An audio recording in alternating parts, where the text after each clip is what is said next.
지난주에 우리는 사람의 가장 중요한 목적에 대해서 우리가 함께 배웠어요. 그게 무엇이었죠? 하나님을 영화롭게 하고 그를 영원토록 즐거워하는 것이라고 제가 지난주에 이야기를 드렸습니다. 그리고 그렇게 하나님을 영화롭게 하는 삶이 무엇이냐면 세상 속에서 하나님께서 우리와 함께 하신다라는 것, 세상 속에서 하나님이 함께하고 계시다라는 것을 우리가 나타내는 것, 드러내는 것, 그것이 하나님께 영광된 것이고 우리가 삶으로 드리는 예배라고 지지난주에 제가 말씀을 드렸어요. 이번 주에는 그 교리문답 두 번째, 세 번째를 우리가 함께 나눌 겁니다. 두 번째 질문은 하나님께서 우리가 그렇게 하나님을 영화롭게 하기 위해서, 하나님을 즐거워하기 위해서 우리에게 주신 규칙이 무엇인가? 그것이 두 번째고요. 세 번째는 그 성경이 우리에게 가장 중요하게 가르치는 것이 무엇인가라는 겁니다. 여러분 주보에도 나와 있으니까 여러분 주보를 꼼꼼하게 읽어보시면 좋겠어요. 이 두 가지 질문은 모두 성경에 대한 겁니다. 지난주에 제가 하나님을 영화롭게 하고 그를 즐거워하는 삶, 그것이 예배만 하는 삶은 아니라고 말씀드렸어요. 하나님을 나타내야 된다고 이야기했죠. 근데 하나님을 나타내는 삶을 살기 위해 기준이 필요하다는 얘기예요. 스탠다드가 필요하다는 얘기죠. 여러분, 이 스탠다드가 굉장히 중요해요. 이 스탠다드가 없으면 큰 사고가 납니다. 예전에 1999년 여러분들이 태어나기도 전에 어마어마한 사고가 하나가 있었어요. 여러분이 보고 있는 이 우주선이 화성을 연구하는 우주선인데 1999년에 발사해서 화성에 도착하기도 전에 터져버립니다. 왜 터졌냐면요, 이 우주선을 만든 회사는 미국의 록히드 마틴인데 그 록히드 마틴 회사에서 이 우주선을 만들 때 사용한 그 단위가 파운드였어요. 근데 이것을 오퍼레이팅했던 나사는 미 항공우주국이라고 하죠. 나사는 킬로그램 단위를 써서 프로그램을 오퍼레이팅한 거예요. 와우. 우리 11학년 되는 언니가, 과학을 잘하는 언니가 와. 상상만 해도 2파운드가 거의 한 1kg 되잖아요. 엄청난 오차가 생긴 거죠. 화성 궤도에 들어가다가 터져버립니다. 엄청난 금액의 손실이 발생했죠. 우리도 마찬가지입니다. 하나님의 기준과 우리의 기준이 같지 않으면 우리 인생에 사고가 생깁니다. 그래서 우리는 하나님이 우리에게 가르치시는 그 기준, 그 스탠다드가 무엇인지를 우리가 기억해야 합니다. 알아야 됩니다. 오늘 우리가 함께 읽은 이 말씀에 대해서, 하나님의 성경에 대해서 잘못 이해하고 있는 유대인들을 질책하시는, 혼내시는 예수님의 말씀이에요. 유대인들은 누구보다 성경을 사랑하는 사람들이었습니다. 성경에 나와 있는 그 하나님의 규칙을 단 하나도 어기지 않겠다라고 그렇게 열심히 말씀을 연구하고 말씀을 지켰던 사람들이 유대인들입니다. 그런데 이 유대인들은 예수 그리스도에 대해서 알지 못했다라고 예수님은 말씀하고 계세요. 그들은 성경은 사랑했지만 그 성경이 누구를 이야기하고 있는지를 알지 못했고, 그래서 그들은 성경을 통해 예수님을 바라보지 못했고, 그들은 성경은 알았지만 예수님을 몰랐기 때문에 예수님께 나아가지 못해 구원에 이르지 못했습니다. 그들은 예수님을 거부한 사람들이 되었습니다. 이것이 우리의 이야기일 수 있습니다.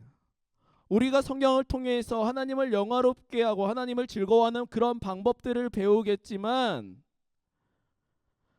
그 모든 것들이 그냥 너희가 살고 싶은 대로 기독교인이면 이렇게 살아야 되지 않을까, 너희들 마음대로 생각해서 그렇게 살라는 것이 아니라 성경의 주제가 무엇인지, 성경이 뭐라고 가르치고 있는지 그것을 알고 그대로 지켜야 하는 삶, 그것이 하나님을 기쁘게 하고 영화롭게 하고 즐거워하는 삶이에요. 그럼 성경이 가르치는 것이 무엇이냐? 하나님의 말씀이 우리에게 무엇을 가르쳐 주고 있느냐? 그것은 바로 구원받는 삶입니다. 뭐라고요? 우리가 어떻게 구원받는지, 그리고 구원받는 자는 어떻게 살아야 하는지, 이것을 우리에게 가르쳐주는 책이 바로 성경입니다. 이것을 우리가 단어로 요약하면 이렇게 이야기할 수 있어요. 성경은 우리에게 무엇을 가르치느냐? 믿음과 의무를 가르칩니다. 혹은 믿음과 책임을 가르쳐주는 책입니다. 성경은 faith와 그리고 duty를 가르쳐주고 있는 책이 바로 성경입니다. 우리가 늘 성경을 읽을 때 기억해야 되는 게 무엇이냐면 이 두 가지예요. 어떻게 믿을 것인가? 우리가 어떻게 책임 있는 그리스도인으로 살아갈 것인가? 그리고 이 두 가지의 답은 딱 한 가지를 가리킵니다. 바로 예수 그리스도입니다. 성경은 예수님을 가리킵니다. 예수님을 나타내는 책이 바로 성경입니다. 성경은 오직 우리가 예수 그리스도를 믿음으로 말미암아 우리가 구원을 받는다라고 이 간단하고 명확한 진리를 가르치고 있습니다. 그러면 그리스도인의 책임은 무엇이냐? 예수님의 삶을 본받는 겁니다. 예수님이 어떻게 사셨는지를 바라보고 그 사랑과 희생을 본받는 제자의 삶을 살아가는 것, 그것이 바로 그리스도인의 책임입니다. 유대인들은 이 두 가지를 모두 놓쳐버렸습니다. 성경은 사랑했지만, 성경을 통해서 구원받아야 되는 존재라는 건 알고 있었지만, 어떻게 구원을 받는지에 대해 성경이 뭐라고 이야기하는지는 그들이 몰랐고, 그래서 그들 가운데 예수 그리스도께 찾아오셨을 때 유대인들은 예수님께 나아가지 않았습니다. 우리는 성경을 알아야 합니다. 하지만 우리가 성경을 그냥 아는 것이 아니라 성경을 통해서 예수님을 알아야 됩니다. 우리가 성경을 통해서 예수님을 보아야 합니다. 우리가 성경에서 예수님을 발견하지 않는다면, 예수님을 발견할 수 없다면, 그렇다면 우리는 유대인들과 똑같이 예수님을 십자가에 못 박고 예수님을 조롱하는 사람이 될 뿐입니다. 그래서 오늘 우리에게 이 두 가지 질문은 아주 중요합니다. 하나님께서 어떤 규칙을 주셔서 어떻게 우리가 그분을 영화롭게 하고 즐거워할지를 지시하셨습니까? 하나님의 말씀, 구약과 신약에 담겨있는 말씀이 우리가 그분을 영화롭게 하고 즐거워할지를 지시하는, 가리키는 유일한 규칙, 그 스탠다드입니다. 그리고 그 성경이 우리에게 주로 가르치는 것은 무엇입니까? 성경은 사람이 하나님에 관하여 믿을 것이 무엇인지, 그리고 어떤 의무를 우리에게 요구하시는지를 가르쳐 줍니다. 말씀을 맺겠습니다. 성경은 우리에게 가장 중요한 책입니다. 성경만이 우리의 삶의 유일한 기준, 유일한 스탠다드가 되어야 됩니다. 그러나 성경이 우리에게 무엇을 가르치는지를 우리가 알지 못하면 성경은 무기가 됩니다. 성경은 나를 구원하시는 하나님, 나를 위해 십자가에 달리신 예수 그리스도를 가르쳐주고, 그래서 예수님을 따라 살아가는 삶이 어떤 것인지를 가르쳐줍니다. 하지만 많은 사람들은 그 기준, 그 스탠다드를 알지 못해서 성경을 가지고 남을 찌릅니다. 남의 행동을 판단하고 그 사람들의 행동이 잘못된 것이라고 정죄하고 그 사람들을 핍박하고 괴롭힙니다. 베드로는 이야기합니다.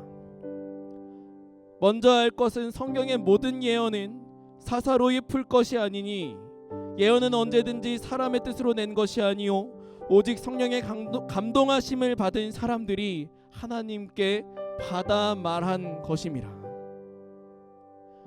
성경은 우리가 개인적으로 나를 위해서, 나의 이익을 위해서, 나의 어떤 베네핏이나 나의 어떤 어드밴티지를 위해서 그렇게 내가 내 마음대로 이해하고 해석하는 책이 아니라는 겁니다. 남을 향해서 지적하고 손가락질하며 남의 행동을 바꿔보겠다고 남을 향해 적용하는 책은 더더욱 아닙니다.